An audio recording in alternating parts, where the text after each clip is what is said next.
Byagorana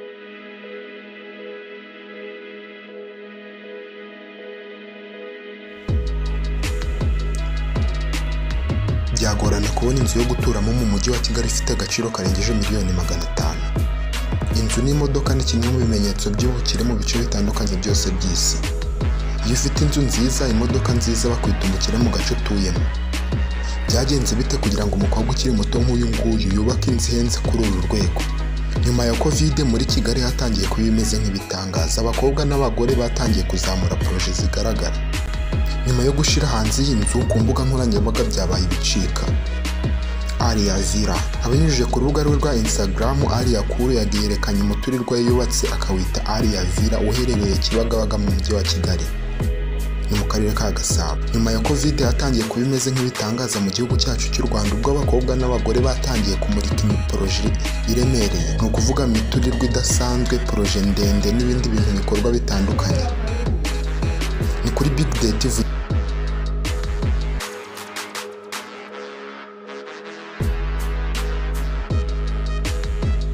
Byagorana kubona inzu yo guturamo mu mujyi wa Kigali ifite agaciro karengeje miliyoni 500.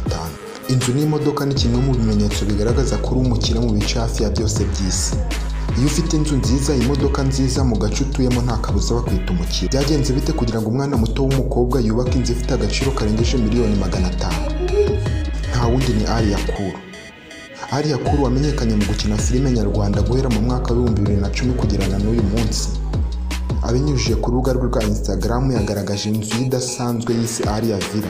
Ni kuri Big Day TV ngiye kukubwira byinshi utazi ku nzu ya Alliah wamenyekanye mu gukina filime mu gihugu cyacu cy'u Rwanda. Iyi nzu ya Alliah iherereye mu karere ka Gasabo mu murenge wa Kibagabaga. Ni inzu idasanzwe, dore ko ngiye kukubwira byinshi utazi kuri iyi nzu.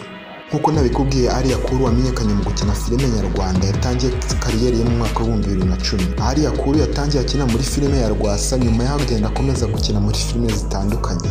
Kuri ubu ngubu Alliah ni ambasaderi wa UN muri Afurika. Alliah byagenze bite kugira ngo azamure urwego rwave ku rwego rumwe agere ku rundi? Mu mwaka wa 2021 nibwo Alliah yashize filime yo hanze idasanzwe yitwa Alliah the Movie. Iyi filime yamuhesheje amapeta adasanzwe. Kuri ubu ngubu yasinyanye na sosiyete yo muri Nigeria yitwa 1% International mu gukora filime, dore ko iyi sosiyete iri kumukorera filime yitwa Accidental Vacation. Alliah yakoresheje ubuhe bwenge kugira ngo yubake inzu nk'iyi ngiyi? Uko nabikubwiye, inzu ya Alliah iherereye mu mujyi wa Kigali mu murenge wa Kibagabaga mu karere ka Gasabo. Iyi nzu yayise Alliah ifite agaciro karengeje miliyoni 500 z'amanyarwanda. Byagorana kubona inzu mu mujyi wa Kigali ifite agaciro nk'aya mafaranga, ryo niho byongera ari yo guturamo. Iyi nzu igeretse 4. Nkuko tubikesha New Times, iyi nzu ifite ibyumba 15, ubwogero 11, ibikoni 3, icyumba cya filime, gym yujuje ibyangombwa, icyumba cya massage, parikingi, swimming pool n'ibindi byinshi.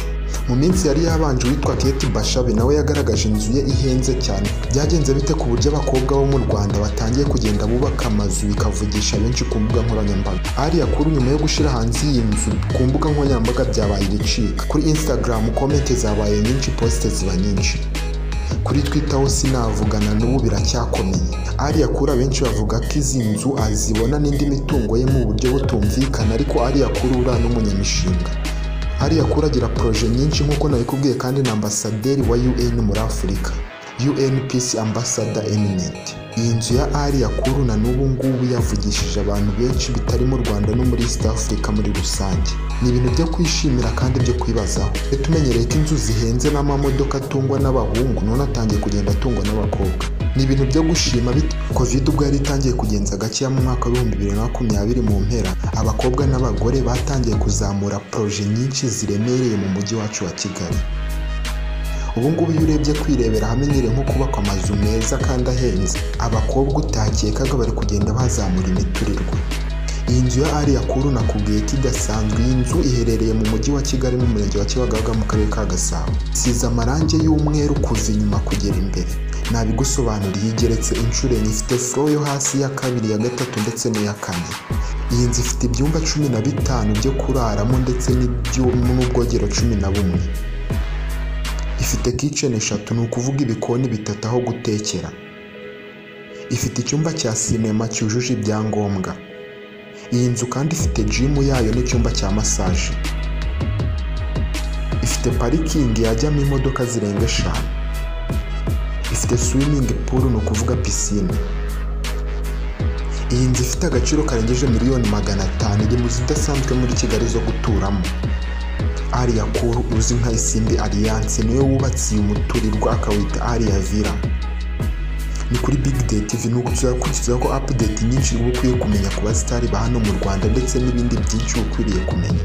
Alliah wamenyekanye mu gukina nka filime niwe nakubwiraga wujuje inzu idasanzwe w'umuturirwa mu mujyi wa Kigali. Yagise Alliah Villa aherereye Kibagabaga muri Gasabo. Nkuko nabikubwiriye Alliah ubu yari gusinyanya amasezerano na sosiyete yo muri Nigeria kuzajya mukorera filime. Iyo sosiyete yitwa 1% International ubu ngubu iri kumukorera filime yitwa Accidental Vacation. Izagaragaramo ibyamamare bya hariya mu gihugu cya Nigeria. Bisaba gukoresha ubwenge n'imbaraga kugira ngo ugere ku ntego wiyemeje. Alliah iyi nzu ye yamuhagaze agaciro karenga miliyoni 500 kugira ngo ive kuri fondasiyo kugera yuzuye. Alliah dore ko afite n'izindi proje nyinshi cyane nko korora inkoko n'ibindi binyuranye. Ni kuri Big Day TV nakubwiraga inzu ya Alliah iherereye mu karere ka Gasabo mu mujyi wa Kigali. Ni inzu yavugishije abantu benshi ku mbuga nkoranyambaga kuri Instagram, Facebook, WhatsApp, Twitter n'ahandi henshi. Alliah uzi nka ISIMBI Alliance niwe wakoze amateka yo kubaka inzu nk'iyihenze cyane mu mujyi wa Kigali. Dore ko dukurikije amakuru dufite iri mu nzu zihenze zo guturamo mu mujyi wa Kigali. Biravuga ko kandi iyi nzu hashize ibyumweru 2 ayimukiyemo ni ukuvuga yatangiye no kuyibamo.